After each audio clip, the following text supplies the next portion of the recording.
Good morning and welcome. Before we begin our service, let us take a moment to share in our stone ritual. I place a stone for our joys.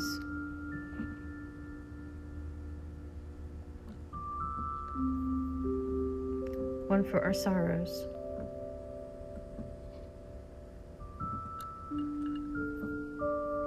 And one for our intentions for the coming week.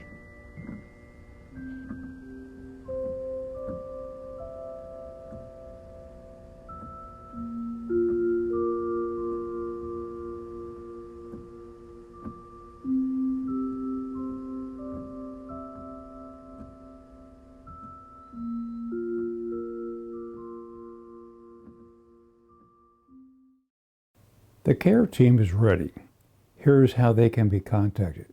By email, care@uutampa.org, or call 386-846-1965. And now to our service. Good morning. Welcome to the virtual UU Church of Tampa.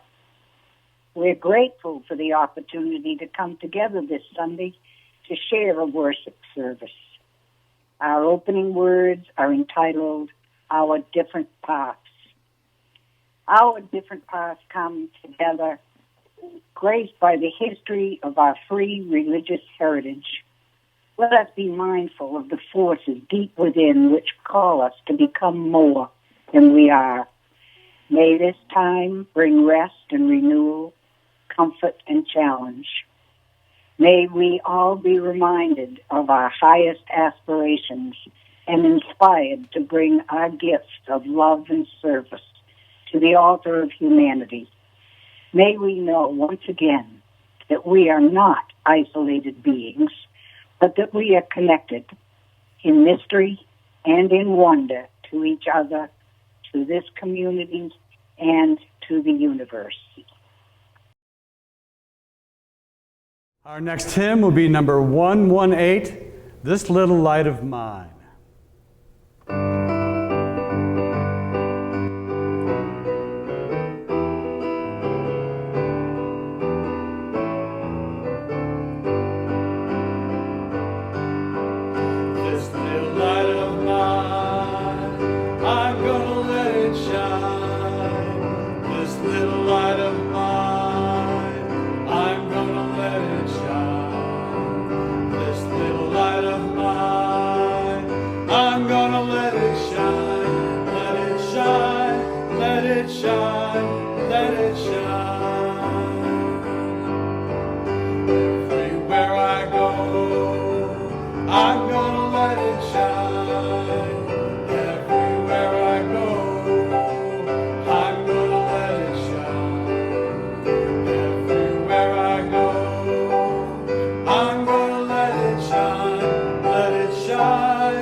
Hello, my name is Erin Powers, and I am the Director of Religious Exploration for Children and Youth at the Unitarian Universalist Church of Tampa. And today I've got a story for you about a woman named Mae Jemison. Now, Mae Jemison grew up in Chicago in the early 60s. Mae was a curious child with lots of interests and big dreams. Mae loved art and dance and science and space. And of all her interests, going into space was her biggest dream. Mae knew from a very young age that she wanted to be a scientist and an astronaut. At that time, women did not have many opportunities to work in science. But that did not deter May's dreams. And May's parents always encouraged her and supported her. May's curiosity led her to study science and dance in college, and to learn many languages and to become a doctor. She was working as a doctor when she was picked to become an astronaut at NASA. May's dreams were coming true. And when the Space Shuttle Endeavour launched into orbit in 1992, May became the first African American woman to go into space. And May looked down from the shuttle and saw Chicago. She remembered visiting the library, making science fair projects, and dancing. I felt like I belonged right there in space, she remembers. And I realized I would feel comfortable anywhere in the universe because I belonged to and was a part of as much as any star, planet, asteroid, comet, or nebula. May's endless curiosity led her all over the world and even out of this world. And she discovered that we are all interconnected, that we are all a part of this universe, and that this universe is a part of us. And you might think that becoming an astronaut would be the end of the story for May. After all, becoming an astronaut is quite an accomplishment.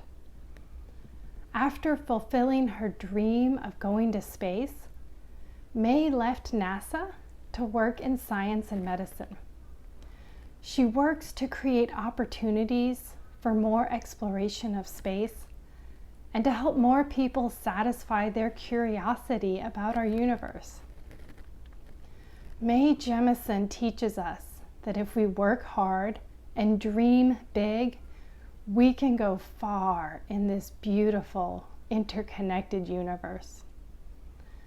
I hope that you will share your big dreams with the people in your life so that they can encourage and support you too. And with that, our story ends.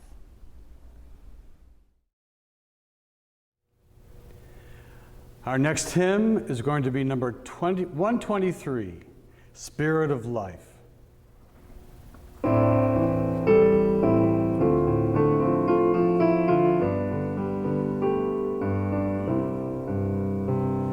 Spirit of life, come unto me. Sing in my heart all the stirrings of compassion. Blow in the wind, rise in the sea, move in the hand, giving life the shape of justice. Roots hold me close, wings set me free. Spirit of life, come to me, come to me. Spirit of life, come unto me. Sing in my heart all the stirrings of compassion. Blow in the wind, rise in the sea, move in the hand, giving life the shape of justice. Roots hold me close, wings set me free. Spirit of life, come to me, come to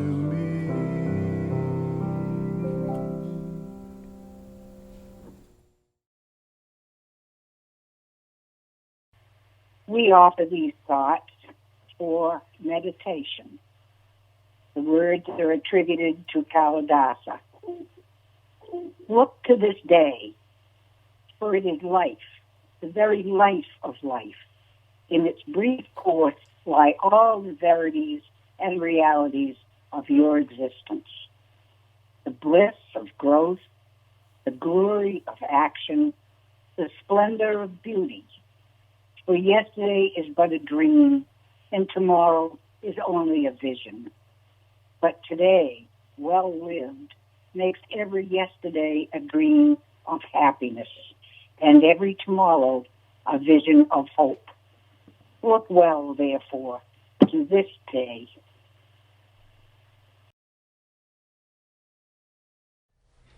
Good morning. My name is Joe Donatone, and it is an honor to join you today. So I make this kind of dumb joke quite often. With exasperation, I grumble that 18-year-old Joe would be horrified by where we have ended up. And to be honest with you, if you found me at 18 and suggested that I would be working in ministry, my younger self would have a meltdown. 18-year-old Joe understood religion as prescriptive and limiting. Clergy were either wise but disapproving Presbyterian women or celibate but disapproving Catholic priests. I couldn't imagine myself as either. The joke, of course, is in the tension between who I knew I was and who I thought a minister should be. But within that tension is also a lot of fear and uncertainty. I had already been called to ministry, but I was too afraid to admit it. How could a gay kid become a minister? It was becoming painfully clear that I wasn't welcome as a parishioner, so who would ever accept me as clergy? I had to learn to endure pain yet. I wasn't strong enough to meet the challenges of a life of faith. So I pushed that idea out of my head. I shut it down. I packed away all the good and all the bad that was my religious life to that point. I stopped looking for God, and I ran away from religion. Little did I know that was the beginning of my journey. Now, not all journeys begin with pain and rejection. Today we learned about Mae Jemison and her extraordinary journey to the stars. And let's take a little closer look at that journey. Prior to her time at NASA, Jemison had already graduated high school with top honors. She attended Stanford, she completed medical school, volunteered in a refugee camp in Cambodia, and served 2.5 years abroad in the Peace Corps. Following her return to the United States, Jemison made a career change and decided to follow her childhood dream.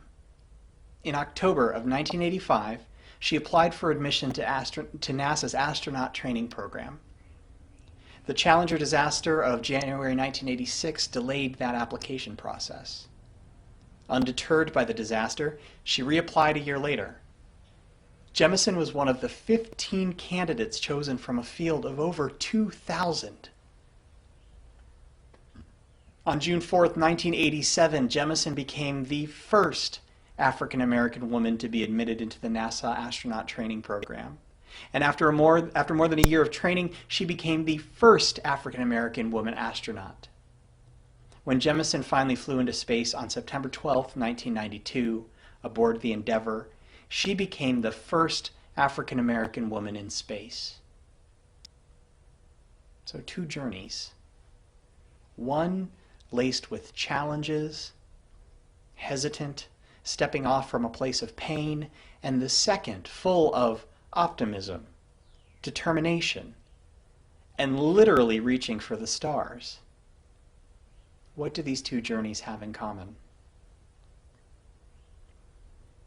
Now, they say that one must be called to the vocation of ministry. It's one of those careers that carries deep significance in our culture. It requires a tremendous amount of preparation, and it speaks to a need that is difficult to fulfill. There are other vocations that we say folks are called to namely careers in medicine, service, and science, all exemplified by Mae Jemison's story. Whether caring for our physical bodies, caring for those in need, advancing our knowledge, or nurturing our spiritual lives, these vocations attend to the things that we hold most precious. And we use this sacred terminology, calling and vocation, when we talk about these careers. Many people, myself included, consider God or a conception of the divine to be the source of our calling. The term vocation comes from the Latin vocare, or voice. So to find one's vocation is to answer the voice of God. And I think the use of sacred language speaks to the importance we place on these careers. For many, these vocations are imbued with a sense of, the nature of, the guidance of something so much bigger than a single person. Now, doctors, astronauts, and pastors might have culturally significant jobs, but let's widen the view a little bit. There's no need for an exclusive club. I believe each of us is called to our given vocations. Whether by virtue of our talents or virtue of our curiosity, each of us finds the thing that gives our lives meaning, while allowing us to lend our skills to our communities. And once we hear that inner voice, that calling, we cannot ignore it. We step off onto our journey, and on those journeys we will meet challenges. For Mae Jemison, that calling pulled her towards science. Medicine, biomedical research, sciences in the service of others. And it carried through her work as a doctor and into the Peace Corps, and she carried it right up into space. There it was, in both chapters of her life. And can you imagine the challenges she must have faced? All of her biographies highlight her gleaming accomplishments, as they should. But consider that she was able to accomplish this as a black woman in the 70s and 80s. How many people told her no? How many people doubted her ability? How much harder did she have to work to be noticed? A journey that leans into one's calling can also feel like doubt, frustration, weariness, and exhaustion. I share Mae's story because it resonates with me. I can imagine those moments when inevitably she doubted herself or started to believe the criticisms of others. I can imagine those moments when she was excluded and unwelcomed, when she felt that the climb was impossible. You don't need to be an astronaut to encounter challenges. You don't need to be reaching for the heavens to experience a period of your life that's filled with doubt, frustration, weariness, and exhaustion. We are all on a journey. There's another journey I want to tell you about. Fred Rogers, also known as Mr. Rogers. As a kid, I adored him on TV. But on my journey to ministry, I have really come to admire the man behind the persona. As you may know, Fred Rogers was an ordained Presbyterian minister. What's not often noted is that his formal ordination was pretty unorthodox. He says, quote, "When I was ordained, it was for a special ministry, that of serving children and families through television. I consider that what I do through Mr. Rogers' neighborhood as my ministry." End quote. Before his ordination, he had already created his show, and his reason for getting into television was because he was unimpressed with early childhood programming. In his view, the existing children's programming was nothing more than slapstick pies in the face and thoughtless strings of cartoon reels. He felt this type of programming failed to teach children to honor human dignity, and it failed to speak to children as real people in their own right. He was so confident of his calling that he even agreed to testify before Congress on behalf of all public television. Junlei Lee, a fellow at the Fred Rogers Center, recently discovered a small note Fred Rogers typed out.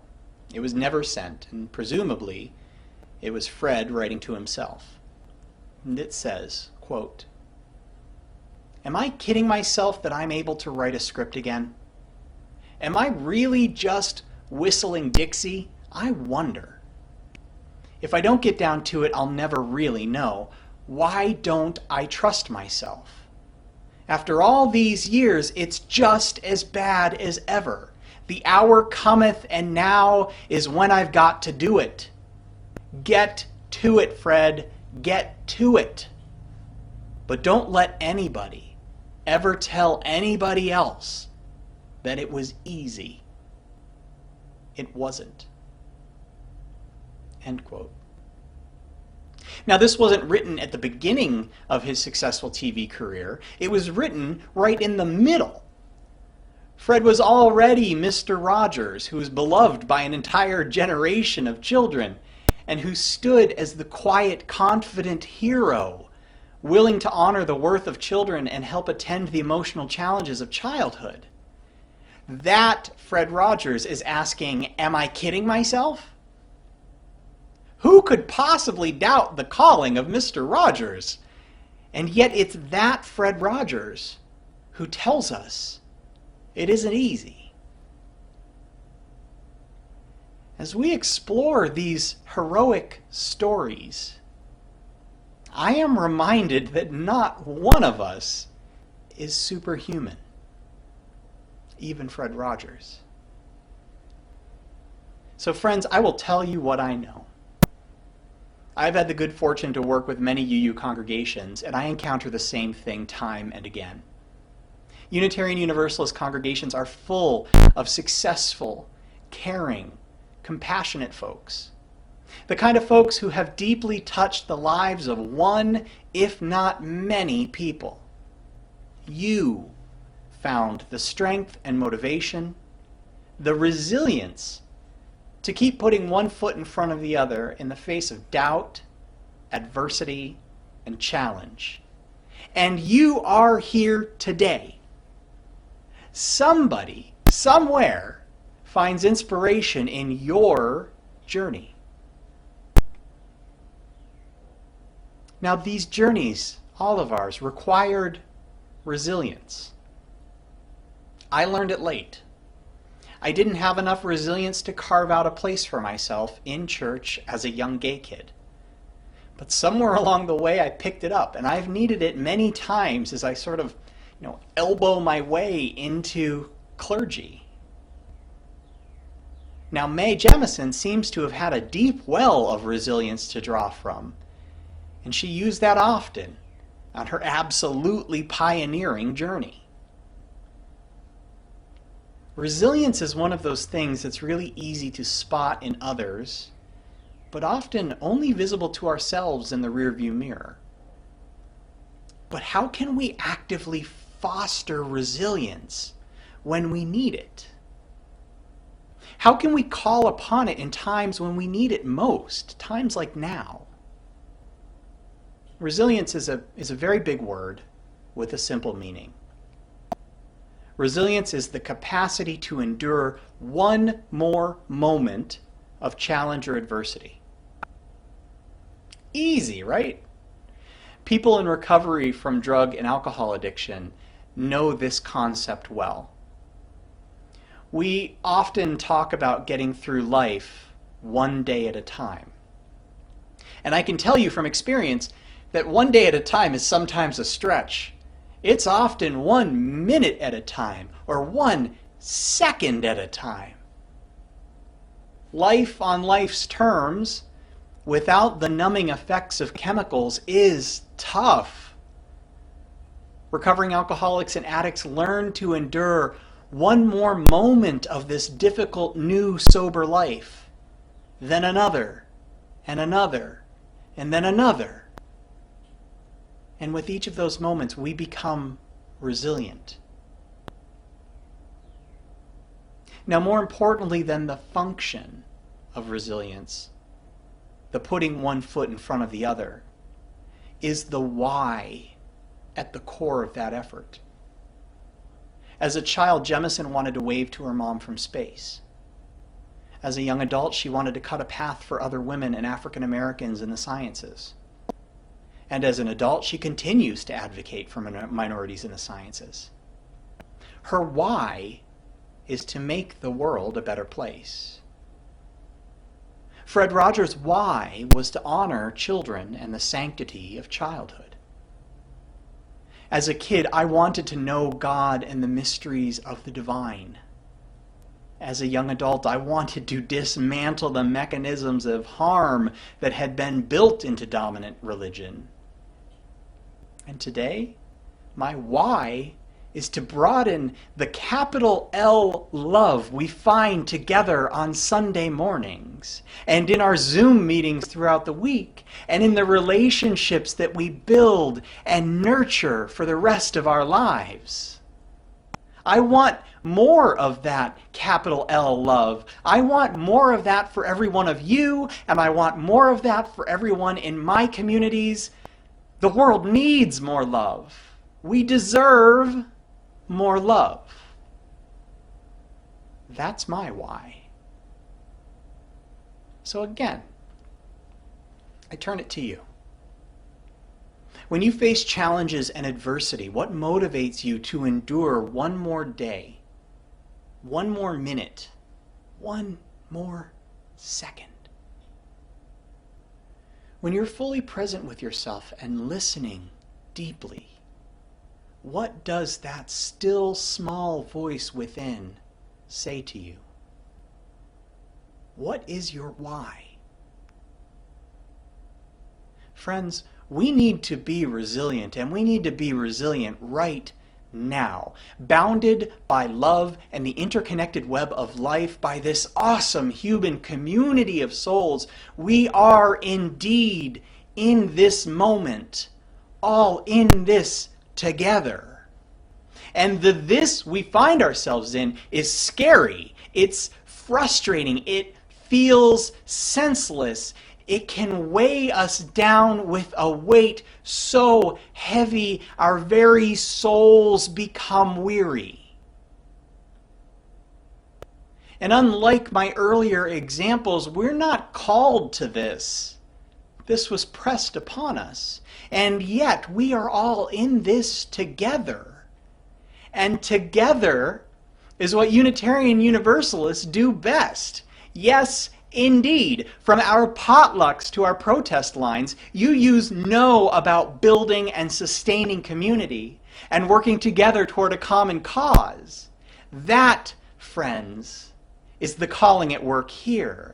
That's our voice of the divine. The calling that draws you into this faith, that drew you to this service this morning, that will draw you into some Zoom meeting on some topic this week, that draws you into this faith and keeps you engaged. That calling with these people, with your people, is the most important calling right now.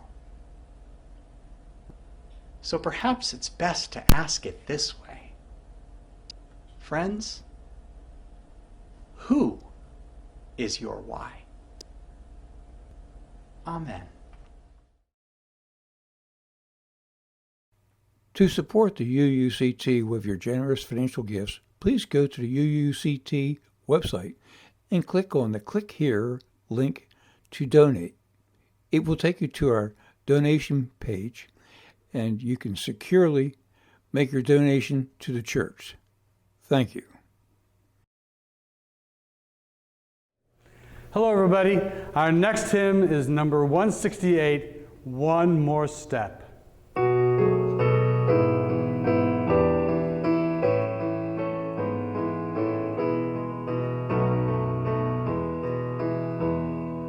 One more step, we will take one more step, till there is peace for us. Everyone will take one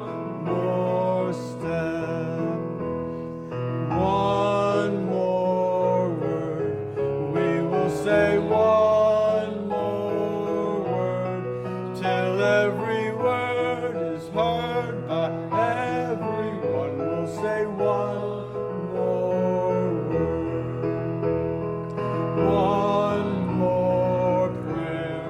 We will say one more prayer till every prayer is shared by everyone. We'll say one more prayer, one more song. We will sing one more song till every song is sung by everyone. We'll sing one more song.